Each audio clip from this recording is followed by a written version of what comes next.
តបាល់កិនស្រូវគឺជាឧបករណ៍ផលិតពីដៃរបស់សិប្បករដែលជាកសិករឧបករណ៍នេះគឺមានតម្លៃនិងចាំបាច់សម្រាប់កសិករដែលពុំមានម៉ាស៊ីនកិនស្រូវឬលុយដើម្បីជួលឲ្យគេកិនស្រូវកាលពីសម័យបុរាណកាលដ៏យូរលង់មកហើយស្ទើរគ្រប់លំនៅឋានរបស់កសិករយើងតែងប្រទះឃើញនៅខាងក្រោមផ្ទះឬចំហៀងផ្ទះណាមួយគឺសុទ្ធតែមានតបាល់កិនក្តឿងចិនអង្ករតបាល់បុកអង្ករតបាល់បុកគ្រឿងកញ្ច្រែងល្អីត្រកទ្រូកំបិតធ្នូស្នាឈ្នាងកណ្ដៀវអង្រុត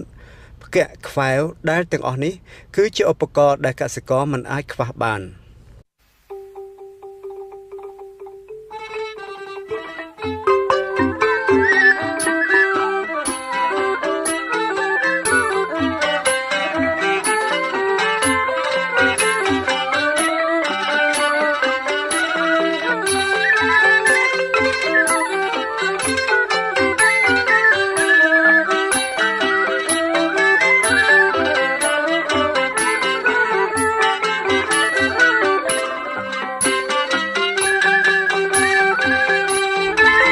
ចំណែកតបាល់កិនស្រូវវិញរឹតតែធ្វើឲ្យពួកកសិករខ្វះមិនបានព្រោះចាំបាច់ក្នុងការកិនស្រូវឬចម្រាញ់ស្រូវឲ្យមកជាអង្ករបច្ចុប្បន្នយើងមិនសូវសង្កេតឃើញថាមានតបាល់កិនច្រើនដូចមុនទៀតទេមូលហេតុដោយមកពីកង្វះខាតសិប្បករ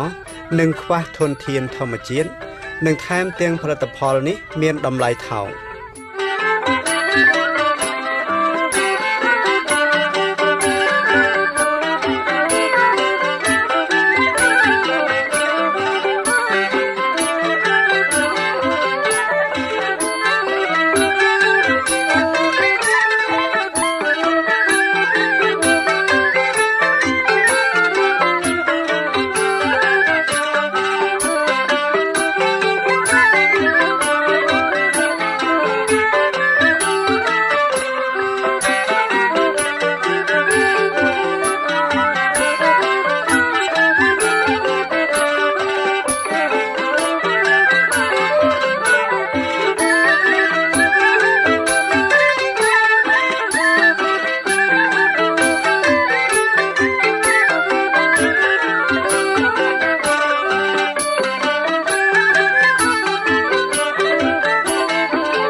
វិធីនៃការធ្វើតបាល់កិនគឺផ្ដើមឡើងដោយយកបន្ទះឫស្សីតូចល្មមស្ដើងធំប៉ុនដងចង្កឹះ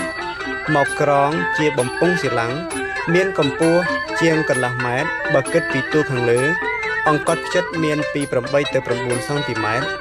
ផ្នែកមាត់ខាងលើរីកធំបន្តិចវិធីនេះសូមមើលសិប្បកររបស់យើងធ្វើដូចតទៅនេះនៅក្នុងពេលនេះលោកមានអាចជម្រាបខ្ញុំបានទេអំពីវិធីនៃការធ្វើហ្នឹងតើ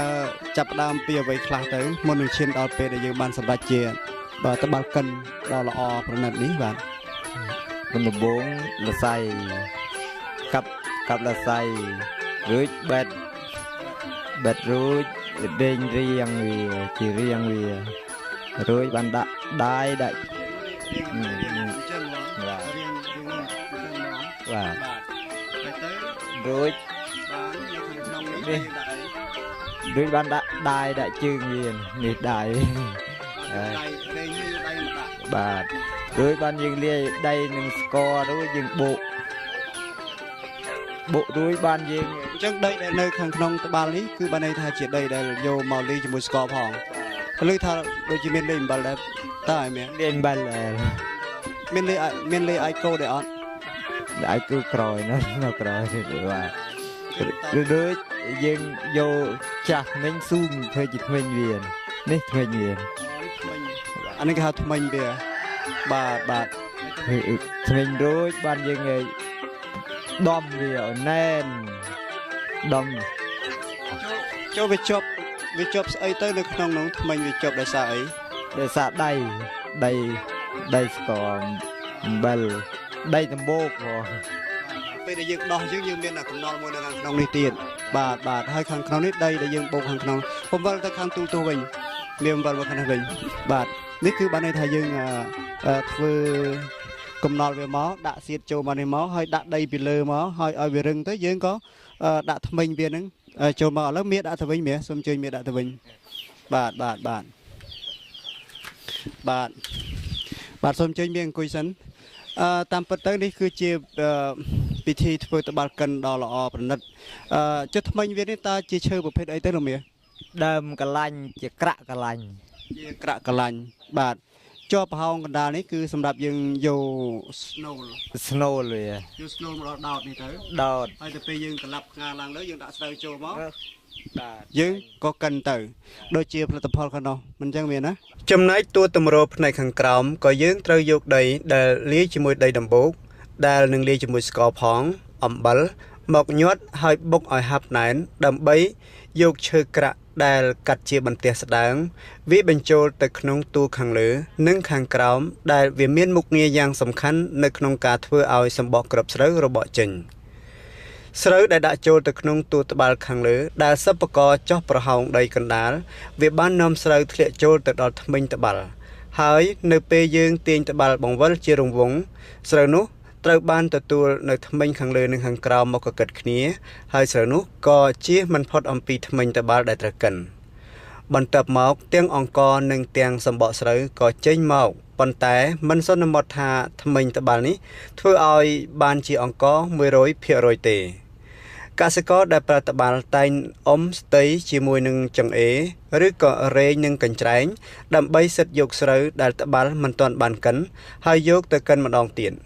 នេះជាវិធីដ៏ងាយស្រួលបំផុតសម្រាប់ការបញ្ចេញពលកម្មសាច់ដុំនិងភាពស្ពឹកស្រពន់និងការឈឺសន្លាក់ដៃជើងម្យ៉ាងវិញទៀតសូមលោកនាងស្ដាប់ប្រសាសន៍របស់អ្នកប្រើត្បាល់កិន